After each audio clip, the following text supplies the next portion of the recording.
Oi, pessoal, tudo bem? Vamos para a nossa quarta aula de Economia Internacional, tá? Então, nas duas últimas aulas, nós vimos um pouco sobre o modelo ricardiano, modelo das vantagens comparativas.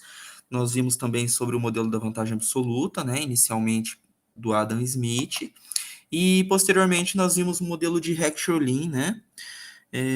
E hoje nós finalizamos os tipos de modelos, tá? Então, para a gente estar relembrando, eu só vou abrir aqui para vocês. Nós vamos tratar então do modelo padrão de comércio, tá? O modelo padrão de comércio, ele segue essa ideia de modelo tradicional mesmo, modelo conhecido por nós, já visto em macroeconomia, em microeconomia, é um modelo padrão, né? Como o próprio nome já diz. O modelo ricardiano, ele levava em consideração o comércio em decorrência das diferenças na produtividade do trabalho, né? Então, a produtividade do trabalho determinava o produto na qual o país desejaria exportar, onde ele teria uma vantagem, então, em cima dos outros.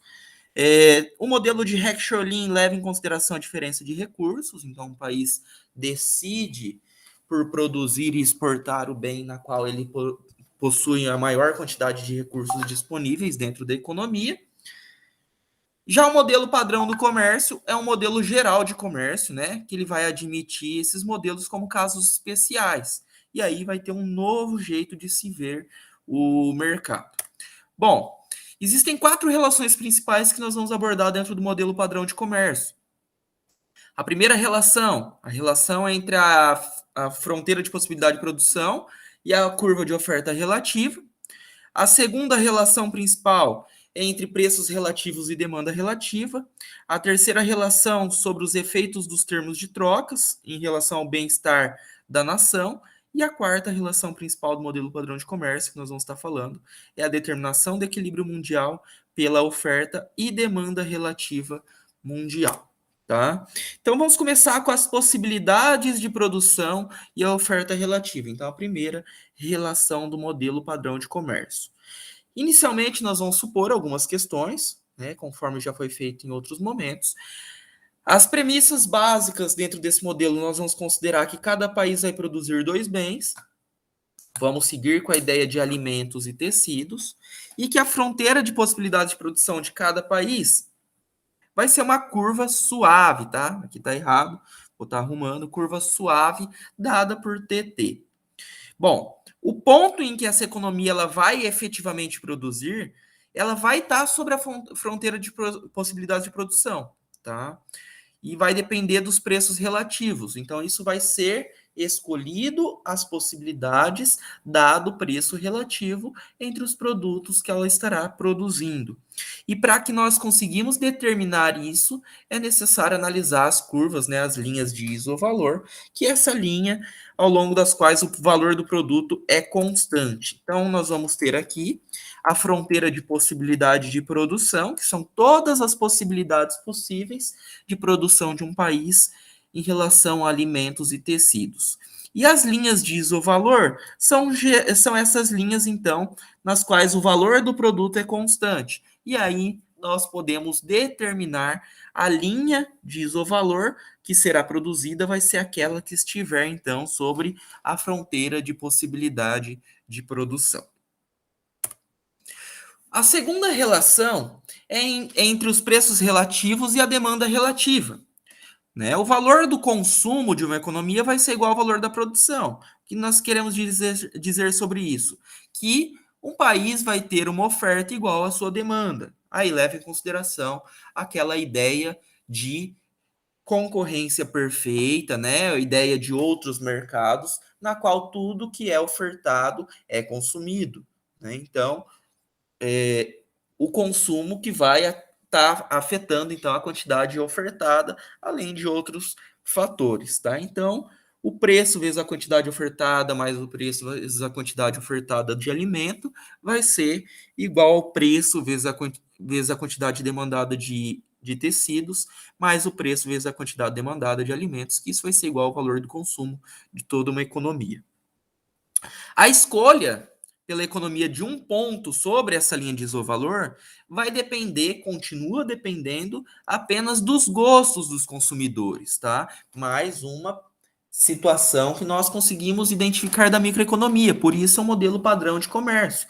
Ela vem de teorias, né, na qual nós já conhecemos. Então, essa escolha pela economia de um ponto, ela vai depender dos gostos dos consumidores, aquela ideia da maximização da utilidade dos consumidores, que vai ser representada então pelas curvas de indiferença.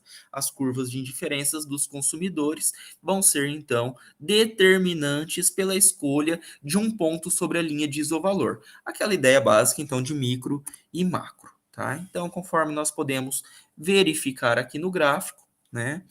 Essas curvas azuis aqui, né?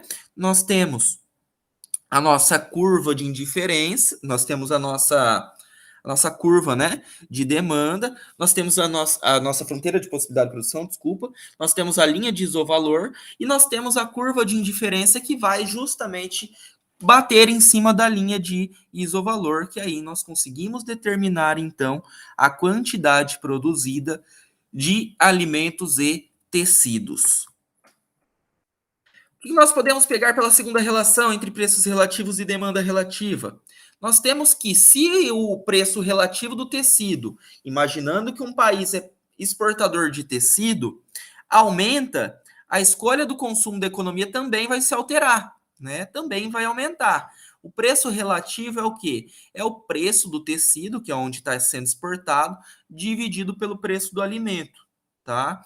O que quer dizer sobre isso? Se o preço relativo ele vai estar aumentando, nós podemos ter alguns efeitos, como efeito renda e efeito substituição. Então, se nós observarmos aqui, nós temos uma inclinação maior da nossa curva de isovalor, e aí nós temos uma mudança, então, da demanda, tá passando então da D1 para D2. Essa é a nossa relação entre preços relativos e demanda relativa. Quando nós temos um aumento do preço relativo, automaticamente nós temos um aumento da demanda relativa. A terceira relação é sobre os efeitos nos termos de troca quando isso é afetado no bem-estar da nação, tá? O que nós podemos definir os termos de troca? Os termos de troca é o preço do bem que um país está exportando em relação ao preço do bem que ele inicialmente importa. Tá? Então, quando nós temos um aumento nesses termos de troca, ou seja, nós temos um aumento na diferença do preço do bem exportado sobre o preço do bem importado, significa que aumenta o bem-estar de um país. Tá? E isso tem lógica, né? Se um país, vamos imaginar que o preço do bem exportado ele aumenta, significa que esse país está gerando mais renda e automaticamente isso gera um bem-estar da nação, tende a ter um crescimento desta nação. E o contrário se ocorre, né? Se tem uma queda, um declínio nos termos de troca, também estará sendo reduzido o bem-estar deste país, tá? Porque vai ter uma redução na relação dos preços de troca entre o produto exportado e o produto importado. Então, fica mais caro o produto importado e automaticamente isso gera uma redução do bem-estar desse país, dessa nação. E por fim, nós vamos falar agora sobre a determinação do equilíbrio mundial pela oferta e demanda relativa mundial. Ela é um pouquinho mais longa, tá? Nós vamos tratar um pouquinho mais longo disso, em torno de 5 a 6 slides, mas justamente ele é o ponto mais importante, é o ponto nosso conhecido da macroeconomia. Como isso ele é levado para o comércio internacional, como é levado para o modelo padrão de comércio. Tá? Então nós vamos começar falando sobre os preços relativos. Vamos supor, inicialmente, que a nossa economia mundial vai consistir em apenas dois países. Tem o país local e o país estrangeiro, conforme já foi colocado em outras aulas nossas, né? Esse país local ele vai ser um país exportador de tecidos, logo, então, o termo de troca vai ser dado pelos preços relativos de tecido em relação ao alimento, é o produto exportado em relação ao produto importado, e as suas quantidades produzidas vão ser a quantidade total produzida de tecido e a quantidade total produzida de alimentos. O contrário acontece para o país estrangeiro. Se o país local exporta tecidos, o país estrangeiro exporta alimentos, né? E automaticamente os termos de troca é diferente. Se o termo de troca do país local, que é exportador de tecidos, é em relação ao preço relativo de tecidos sobre o preço de alimentos, no caso do estrangeiro, o termo de troca, nós estamos falando do preço de alimentos em relação ao preço de tecido. E a quantidade produzida ela vai ser dada por uma quantidade produzida de alimentos e uma quantidade produzidas de tecido. Aqui tem a nossa curva tradicional, né, de oferta e demanda, a demanda negativamente inclinada, a oferta positivamente inclinada, né? Quanto maior o preço relativo dos produtos, mais o país vai querer estar exportando, né? Então, pensando no país local, quanto maior é o preço relativo de tecidos em relação a alimentos, essa curva tende a se deslocar, né? Então, a oferta tende a ser maior e automaticamente nós temos a demanda negativamente inclinada, onde quanto maior então o preço relativo, menor tende a ser a demanda, porque mais caro fica o produto para os consumidores, tá? Bom, falando sobre o crescimento econômico e sobre os deslocamentos da curva de oferta, nós temos duas questões que podem ser debatidas. A primeira delas, o crescimento econômico de outros países vai ser bom ou mal para o nosso país, né? Ah, um outro país cresceu economicamente. Eu devo estar triste, insatisfeito porque o outro país cresceu economicamente? Ou isso pode ser bom para o meu país? Se nós pensarmos economicamente, sim, pode ser bom. Por quê? Se um país vizinho, ou um outro país, nesse caso aqui, né, que nós estamos falando só sobre dois países, local e estrangeiro. Se o país estrangeiro ele acabou crescendo, automaticamente vai fazer com que esse país tenha um maior poder de compra. Ele vai buscar, então, mercados maiores. Ele vai buscar, então, importar mais produtos do seu país. E automaticamente isso tende a ser melhor, então, para as exportações do país local e um aumento da concorrência. Tá? Já quando uma nação faz parte de uma economia mundial muito integrada, seu crescimento deve ser visto de maneira positiva ou negativa? Vamos pensar nessa questão. Nós estamos falando de uma nação fazendo parte de uma economia integrada, tá? E caso dele crescer, ele vai ser positivamente ou negativamente visto? Né? Ele deve ser primeiramente bem visto, né? Quando um país pode vender parte de seu aumento da produção ao mercado mundial. Se nós estamos falando de uma economia integrada, se acontece o crescimento deste país dentro dessa economia integrada, ele vai conseguir produzir a mais do que o necessário para a demanda interna. Quando se produz a mais do que o necessário para a demanda interna, significa que ele tem excesso, né, de oferta na qual ele vai poder então vender esses produtos para o mercado externo. Automaticamente, entrando para o mercado externo esses novos produtos, tende a ter concorrência no mercado e tende a ter então benefícios para os outros países, tá? Então, inicialmente é bem visto, né? É visto de maneira positiva. E ele é menos valioso quando os benefícios do crescimento não ficam retidos no local. Se um país cresce economicamente, mas ele é um país fechado, isso não é tão bem visto, né? Por quê? Vamos dizer que ele vai ter um aumento de oferta para a sua população.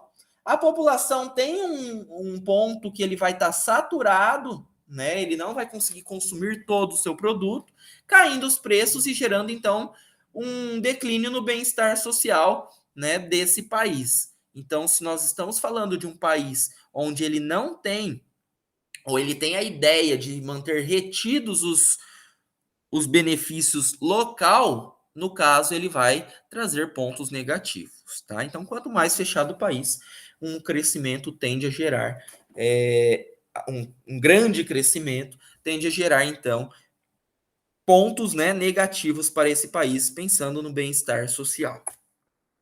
Bom, aqui estão aquelas relações clássicas, tá?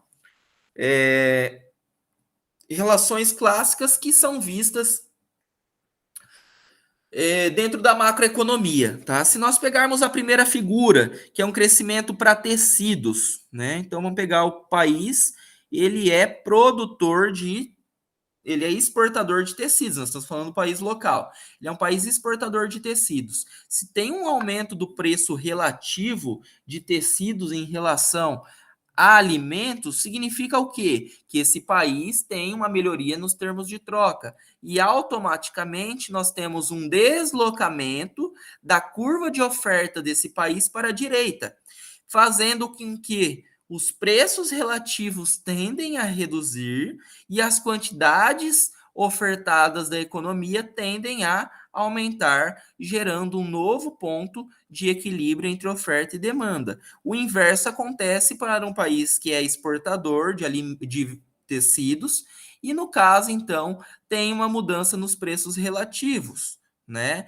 Então, os preços relativos tendem a aumentar e, consequentemente, gera então um deslocamento da curva de oferta para a esquerda, ou seja, os preços dos alimentos em relação a tecidos tendem a aumentar e automaticamente gera um deslocamento da curva de oferta para a direita, para a esquerda e, consequentemente, gera um novo quantidade e preço de equilíbrio dentro dessa economia mundial. Bom, pensando num lado de crescimento empobrecedor, que esse é um lado mais que causa discordância, causa discussão dentro em relação aos economistas, tá? A maioria dos economistas consideram essa ideia de crescimento empobrecedor mais uma questão teórica do que no mundo real, né? Porque o crescimento empobrecedor diz o seguinte, que quando nós temos uma situação na qual o crescimento viesado para exportações em nações pobres gera piora nos termos de troca, ou seja, se nações mais pobres têm um crescimento de exportação, automaticamente isso tende a gerar uma piora nos termos de troca. Então era melhor não ter crescimento do que propriamente ter crescimento e piorar seus termos de troca. Será que isso acontece? Depende, né? Por isso que nós falamos, tem que ser analisado, é mais uma questão teórica do que propriamente algo visto no mundo real. Nós temos que ver todas as relações dos outros países. Será que o crescimento aconteceu apenas para esse país mais pobre? Ou também vai ser afetado os produtos na qual ele é importador? Tá? Então, por isso que nós tratamos mais como uma questão teórica do que propriamente uma questão no mundo real. Vamos ver em questão das transferências de renda, né? Então, situações de transferência de renda quando se tem uma guerra, né? Então existem reparações de guerra feitas pelos governos ou até auxílio externo em caso de catástrofes, em caso, por exemplo, de terremotos, em casos que acabam afetando diretamente uma nação, então vem transferências de renda internacionais. Essas transferências de renda, elas podem afetar os termos de comércio de um país, deslocando então a nossa curva de demanda relativa mundial. Por quê? Quando se tem transferência de renda, se tem entrada de renda dentro desse país. E isso acaba afetando os termos de troca do comércio, né? E acaba deslocando a curva de demanda, porque isso acaba gerando recurso para a sociedade.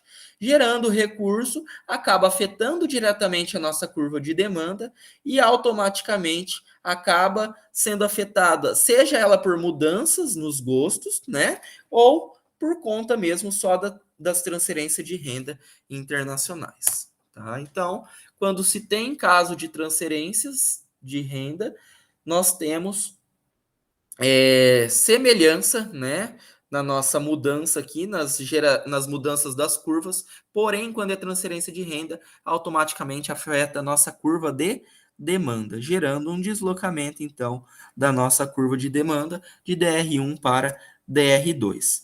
Aqui na nossa aula, nós não falamos sobre impostos e subsídios. Quem ler o capítulo 5 do livro vai ser falado sobre imposto e subsídio. E o mesmo tende a acontecer, tá? O imposto tende a afetar diretamente, quando nós falamos de impostos, nós afetamos diretamente o lado da demanda. E isso gera um deslocamento dentro da curva de demanda de um determinado país, afetando diretamente o modelo padrão de comércio. Já no caso do subsídio, ele é o inverso. O subsídio ele é gerado sobre a empresa, que isso é repassado diretamente aos preços. Quando é repassado sobre preço, sobre custos, automaticamente isso gera um impacto sobre a oferta relativa. Tá? Então, quem for dar uma lida vai observar sobre impostos e subsídios, não foi colocado, tá? Mas tem os mesmos impactos. A ideia, então, do modelo padrão de comércio é trazer essa ideia mais tradicional, essa ideia conhecida, então, dentro da nossa realidade de microeconomia, macroeconomia, como que ela é afetada dentro do comércio internacional. E assim nós finalizamos os três principais tipos, tá, de comércio. Nós falamos sobre, então, o modelo ricardiano, o modelo de Heck-Scholin e agora o modelo padrão. Caso tenha dúvidas, estou à disposição de vocês, tá? A aula será disponibilizada. E precisando, é só entrar em contato comigo, tá bem? Uma boa noite e até a nossa próxima aula.